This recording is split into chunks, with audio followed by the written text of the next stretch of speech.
புதுச்சேரியின் புதிய அமைச்சராக நியமிக்கப்பட்டுள்ள திருமுருகன் பதவியேற்பு விழா நாளை மறுநாள் நடைபெறும் என தகவல் வெளியாகியுள்ளது.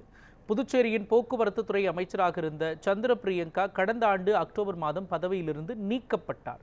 அவர் வகித்த துறைகளை முதலமைச்சர் ரங்கசாமி கூடுதலாக கவனித்து வந்த நிலையில் கடந்த 5 மாதங்களாக காலியாக உள்ள அமைச்சர் பதவிக்கு திருமுருகன் நியமிக்கப்பட்டுள்ளார். நியமனத்திற்கான ஒப்புதலை குடியரசுத் தலைவர் அளித்திருக்கிறார்.